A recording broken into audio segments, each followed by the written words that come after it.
बिहार चुनाव में किस पार्टी का पलड़ा भारी है यह कहना अब भी बहुत मुश्किल है। आज भी जिन टीवी चैनलों के ओपिनियन पोल आए हैं उनसे साफ है कि किसी भी पार्टी की एक तरफा लहर नहीं है। इंडिया टीवी सी वोटर के ओपिनियन पोल में बीजेपी गठबंधन को 119, जेडीयू गठबंधन को 116 और अन्य को 8 सीटें मिलने का अनुमान है। IBN 7 एक्सिस के ओपिनियन पोल में बीजेपी को 95, जेडीयू को 137 और अन्य को 11 सीटें मिलने का अनुमान है। जबकि इंडिया टुडे सिसरो के ओपिनियन पोल में बीजेपी को 107 से 115, जेडीयू को 117 से 127 और अन्य को 8 से 12 सीटें मिलने का अनुमान है। बुधवार को एबीपी न्यूज नीलसन के ओपिनियन पोल में बीजेपी को 128, जेडीयू को 112 और अन्य को 3 सीटें मिलने का अनुमान बताया गया था। बिहार में पहले चरण का मतदान 12 अक्टूबर को होना है। कुल 5 चरण के मतदान के बाद नतीजे 8 नवंबर को आएंगे।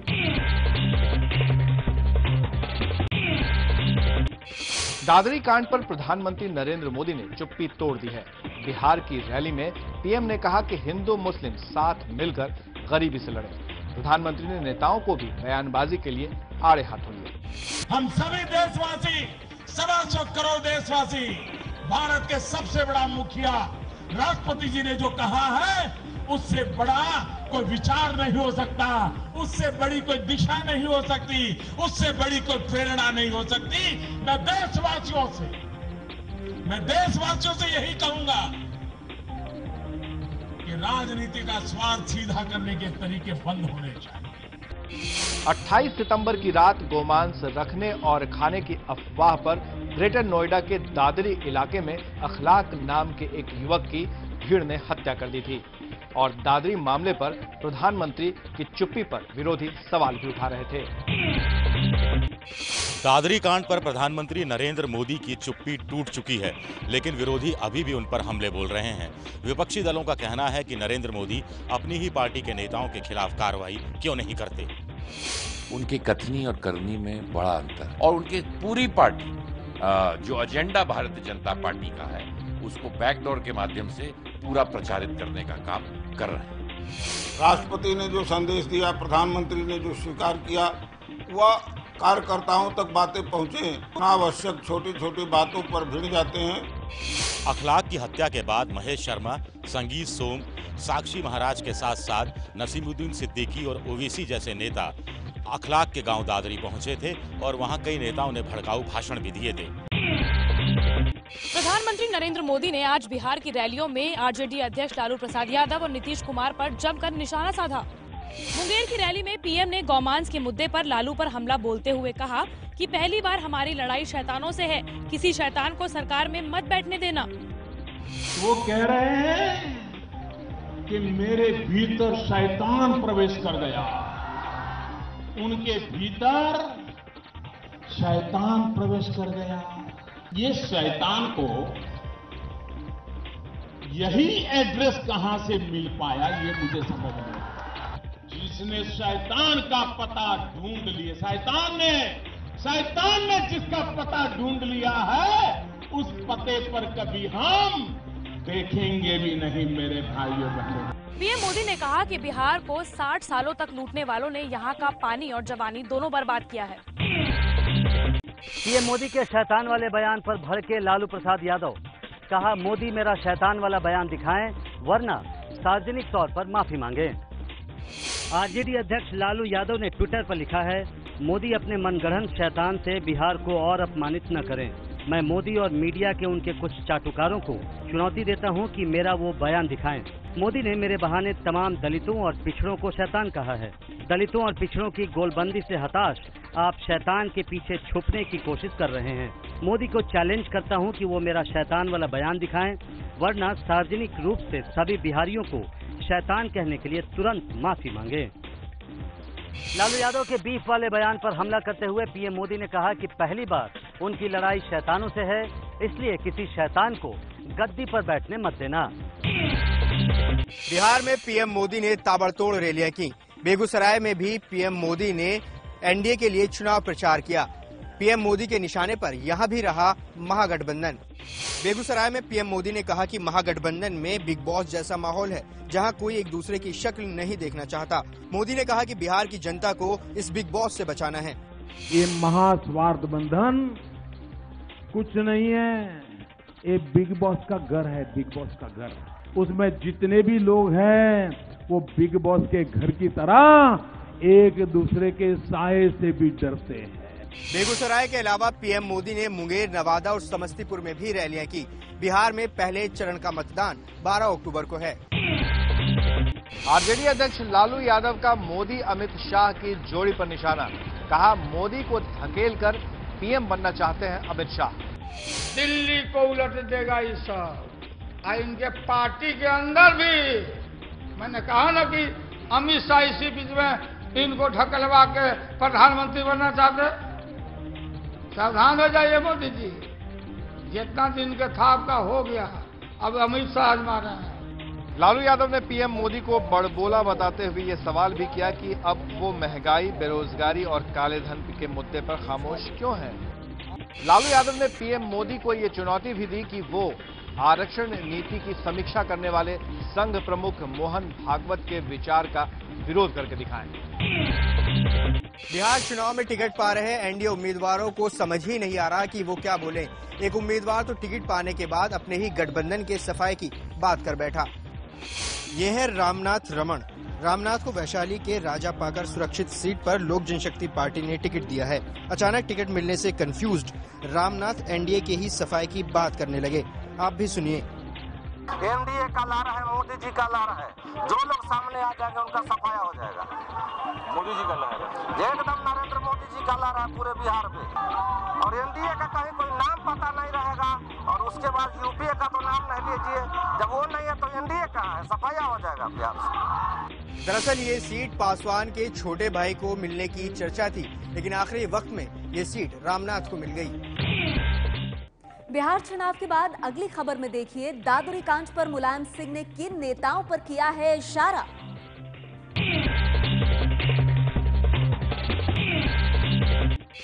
समाजवादी पार्टी के अध्यक्ष मुलायम सिंह यादव ने कहा, दादरी हत्याकांड के पीछे 3 लोगों की साजिश, लेकिन नहीं बताए उन 3 लोगों के नाम। आज मैंने अपने यहाँ के साथियों से बातचीत की, एक ही जवाब थी कि 3 लोगों ने ही सब किया है जिन्होंने मुजफ्फरनगर में साजिश की थी। वहाँ हत्या कराने में कामयाब हो गए, लेकिन सांप्रदायिक सद्भाव तोड़ने में कामयाब नहीं हुए। 3 लोग हैं, अगर उनके नाम सार्वजनिक करते हैं? हाँ, अगर समीक्षा कहने रहे सही है या गलत है, आए हैं तो मैं आपको नाम बता दूंगा। नाम 3 आए हैं, तो देखिए सच्चाई है कितनी है, क्या है, वो ये देखेंगे। मुलायम ने इस मुद्दे को संयुक्त राष्ट्र तक ले जाने के आजम खान के बयान का बचाव भी किया। दादरी हत्याकांड पर पीएम मोदी की खामोशी के सवाल पर मुलायम ने कुछ नहीं कहा। बस उन्होंने इतना ही कहा कि जो भी कहना होगा वो खुद पीएम से कहेंगे।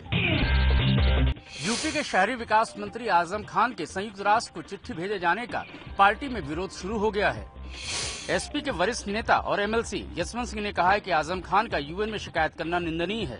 इस तरह का कोई अगर बयान दिया जाता है किसी के द्वारा तो वह निंदनीय है, वो प्रशंसनीय नहीं है। इस तरह की ताकतों को रोकना चाहिए और इस तरह की भाषाओं पर अंकुश लगना चाहिए। कहा जा रहा है कि पार्टी में काफी लोग आजम खान से नाराज हैं, लेकिन खुलकर कोई नहीं बोल रहा है। कहा यह भी जा रहा है कि यूपी के मुख्यमंत्री अखिलेश यादव भी इन बयानों से खुश नहीं हैं। हरियाणा के मंत्री अनिल विज ने मांग की है कि गाय को राष्ट्रीय पशु घोषित किया जाए। मेरा ये कहना है कि गाय को राष्ट्रीय पशु घोषित किया जाना चाहिए, क्योंकि प्रोटेक्शन की जरूरत तो गाय को है। शेर तो अपनी प्रोटेक्शन काफी हद तक खुद भी कर लेता है और उसकी प्रोटेक्शन करने के लिए और भी वाइल्ड लाइफ एक्ट के तहत प्रावधान हैं, लेकिन गाय की प्रोटेक्शन करना ये हिंदुस्तान के लिए सबसे महत्वपूर्ण है। इसलिए गाय को राष्ट्रीय पशु घोषित किया जाना चाहिए। हरियाणा के मंत्री का यह बयान उस वक्त पर आया है जब पूरे देश में गौ हत्या को लेकर चर्चा छिड़ी हुई है। जम्मू कश्मीर विधानसभा में आज हुआ जबरदस्त हंगामा। बीफ पार्टी का आयोजन करने पर बीजेपी विधायकों ने किया निर्दलीय विधायक पर हमला। लोकतंत्र को शर्मसार करने वाली ये तस्वीरें हैं जम्मू कश्मीर विधानसभा की। आज प्रश्नकाल शुरू होने से ठीक पहले बीजेपी के कई विधायकों ने मिलकर निर्दलीय विधायक इंजीनियर रशीद पर हमला कर दिया। आज विधानसभा में राज्य से बीफ पर प्रतिबंध हटाने को लेकर बिल पर बहस भी होनी थी। भारत में गौमांस पर छिड़े घमासान में पाकिस्तान कूद पड़ा है। पाकिस्तान ने कहा कि बीफ निर्यात करने वाले दुनिया के दूसरे सबसे बड़े देश में मुसलमानों पर हमला चिंता की विषय है। पाकिस्तानी विदेश मंत्रालय के प्रवक्ता ने संयुक्त राष्ट्र को भारत पाक बातचीत पर सौंपे गए डॉजियर के बाद गौमांस को लेकर बयान दिया। पाकिस्तान ने कहा कि बिना गाय काटे भारत दुनिया में दूसरे नंबर का बीफ निर्यातक नहीं हो सकता है। India is the second largest exporter of beef in the world. This obviously cannot happen without slaughtering of cows. Attacks against Muslims for consuming and slaughtering of cows are therefore beyond comprehension and a cause of concern for the Muslim Ummah. जाहिर है गौमांस पर लगातार हो रहे बवाल ने पाकिस्तान को भी भारत पर तंज कसने का एक मौका दे दिया है। शिवसेना के विरोध के कारण रद्द करना पड़ा पाकिस्तानी गजल गायक गुलाम अली का कार्यक्रम। 9 अक्टूबर को मुंबई में और 10 अक्टूबर को पुणे में होना था गुलाम अली का शो।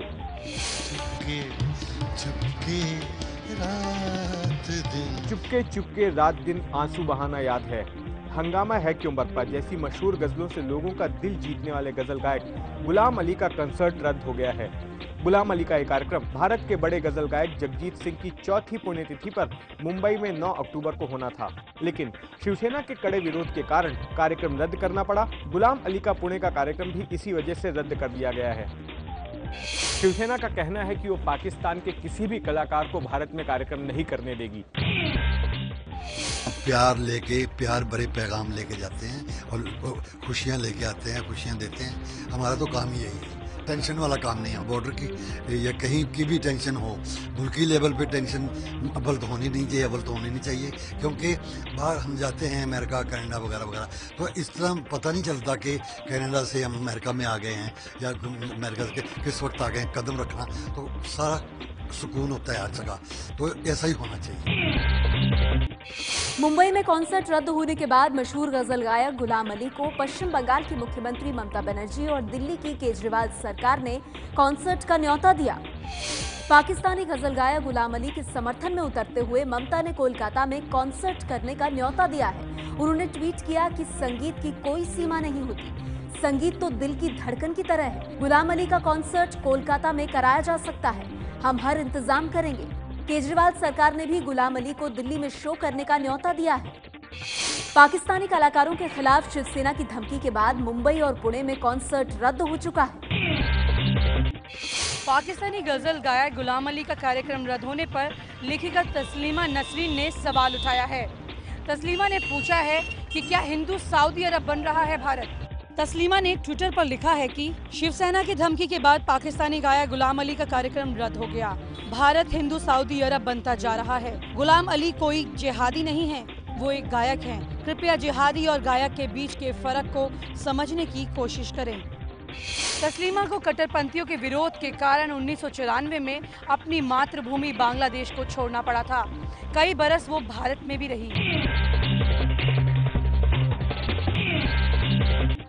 दिल्ली से सटे ग्रेटर नोएडा में लूटपाट के खिलाफ एक दलित परिवार ने नग्न होकर किया प्रदर्शन। पुलिस ने आरोपियों की जगह परिवार को ही जेल भेज दिया। धुंधली की गई इन तस्वीरों के पीछे कुछ महिलाएं और पुरुष नग्न होकर प्रदर्शन कर रहे हैं। ग्रेटर नोएडा के धनकौर इलाके के रहने वाले दलित समुदाय के सुनील गौतम के मुताबिक 5 अक्टूबर को इलाके के दबंग महावीर ने 3 गुंडों की मदद से उन्हें पिटवाया, फिर उन्हें लूट लिया। रिपोर्ट दर्ज कराने के बावजूद पुलिस ने आरोपियों को गिरफ्तार नहीं किया। इसके बाद मजबूरी में उन्हें ये रास्ता अपनाना पड़ा। प्रदर्शन को रोकने के लिए जब पुलिस ने जोर जबरदस्ती की तो पुलिस वाले की वर्दी फट गई। इसके बाद पुलिस ने सरकारी काम में बाधा डालने और अश्लीलता फैलाने के आरोप में केस दर्ज कर इन्हें जेल भेज दिया। इसीलिए तुमने तुम्हारी महिलाओं ने कपड़े उतारे? इसलिए हमने अपने उस करने के लिए हमने कपड़े उतारे और हमारे साथ बदतमीजी करी। देश की राजधानी दिल्ली के पास इस तरह की घटना ने एक बार फिर हम सबको शर्मसार किया है। दिल्ली से सटे नोएडा के कब्रिस्तान से गायब हो रहे हैं शव। 10 दिनों में 3 बच्चों के शव लापता। खुदी हुई कब्र की ये तस्वीरें दिल्ली से सटे नोएडा की हैं। नोएडा के सेक्टर 9 में बने कब्रिस्तान से दफनाए जा चुके शव अचानक लापता हो रहे हैं। स्थानीय लोगों के मुताबिक पिछले 10 दिन में 3 बच्चों के शव कब्र से लापता हो गए हैं। पुलिस आशंका जता रही है कि शायद किसी जानवर ने कब्र खोदकर शव निकाल लिए हों, लेकिन कब्र के पास ना किसी जानवर के पंजों के निशान हैं और ना ही शव के टुकड़े। ऐसे में आशंका जताई जा रही है कि कहीं कोई सिरफिरा तो ऐसा नहीं कर रहा। कब्रिस्तान से शव गायब होने की बात सुनकर सकते में हैं लोग। वहीं पर पुलिस सुरक्षा बढ़ाए जाने की बात कह रही है। राजधानी दिल्ली के पालम इलाके में प्रॉपर्टी डीलर की गोली मारकर हत्या, सीसीटीवी में कैद हुई हत्या की पूरी वारदात। सीसीटीवी में कैद मर्डर की ये तस्वीर है दिल्ली के पालम इलाके की। बुधवार रात करीब 12 बजे प्रॉपर्टी डीलर रविंद्र अपनी i10 कार से पुराना पालम रोड से कहीं जा रहे थे। तभी पीछे से आ रही एक स्विफ्ट डिजायर कार ने रविंद्र की कार को ओवरटेक कर लिया। इस बीच दूसरी ओर से एक कार आती देख बदमाशों ने अपनी स्विफ्ट कार i10 के आगे खड़ी कर दी। दूसरी तरफ से कार गुजरने के बाद बदमाशों ने i10 कार में बैठे रविंद्र पर नजदीक से अंधाधुंध फायरिंग शुरू कर दी। रविंद्र की 5 गोलियां लगने के बाद मौके पर ही मौत हो गई। इसके बाद बदमाश अपनी कार में बैठकर फरार हो गए। बदमाशों ने इस वारदात को महज 2 मिनट में अंजाम दिया। पुलिस सीसीटीवी फुटेज के आधार पर आरोपियों को तलाश कर रही है, लेकिन अभी तक किसी को गिरफ्तार नहीं किया जा सका है। मुंबई के बहुचर्चित नीरज ग्रोवर मर्डर केस में सजा पाने वाली अभिनेत्री मारिया सुसाइराज एक बार फिर से सुर्खियों में है। अहमदाबाद पुलिस ने उसे धोखाधड़ी के एक मामले में गिरफ्तार किया है।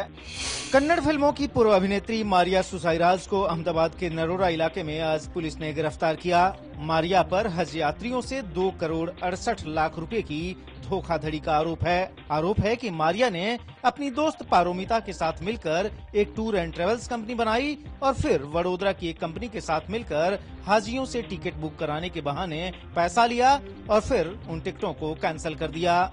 मारिया सुसाइराज को boyfriend Neeraj Grover murder case में सबूत नष्ट करने के मामले में 3 साल की सजा मिली थी। जेल में रहने के दौरान ही पारोमिता के साथ मिलकर उसने धोखाधड़ी की साजिश भी रची। पाकिस्तान ने समझौता एक्सप्रेस को वाघा बॉर्डर स्टेशन पर रोक दिया है। पाकिस्तानी मुसाफिरों को फिलहाल सफर न करने के लिए कहा गया है। पंजाब में किसानों के रेल रोको आंदोलन को देखते हुए पाकिस्तान से भारत आ रहे मुसाफिरों को अभी सफर न करने की सलाह दी गई है। पंजाब के किसान कपास की फसल खराब होने और उसका उचित मुआवजा देने की मांग कर रहे हैं। इस वजह से कल से किसानों ने पूरे पंजाब में रेल रोको आंदोलन छेड़ रखा है। समझौता एक्सप्रेस से सैकड़ों लोग रोजाना भारत से पाकिस्तान और पाकिस्तान से भारत आते जाते हैं। अब भारतीय वायुसेना में होंगी महिला फाइटर पायलट्स। 83वें स्थापना दिवस के मौके पर वायुसेना अध्यक्ष अरूप राय ने इस बात की घोषणा की है कि भारतीय वायुसेना की जो फाइटर प्लेन्स हैं उन्हें अब महिला अधिकारी भी उड़ाएंगी।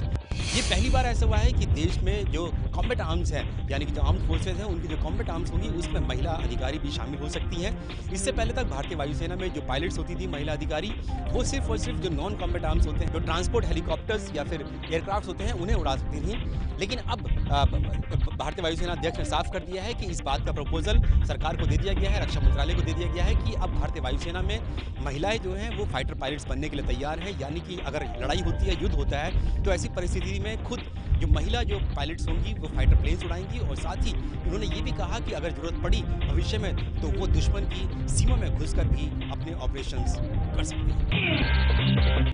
अगर आप मैसेजिंग ऐप व्हाट्सएप का इस्तेमाल करते हैं तो आपके लिए अच्छी खबर है।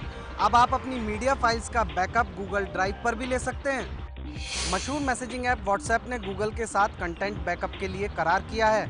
इसके तहत अब आप व्हाट्सएप के सारे कंटेंट जैसे चैट्स, वीडियो और फोटो का बैकअप गूगल ड्राइव पर ले सकते हैं। इससे आप अपनी पुरानी चैट्स को गूगल ड्राइव से रेस्टोर भी कर पाएंगे। गूगल के मुताबिक ये नया फीचर आज से शुरू हो गया है। हालांकि सभी लोगों तक इसका फायदा पहुंचने में करीब 1 महीने का वक्त लगेगा।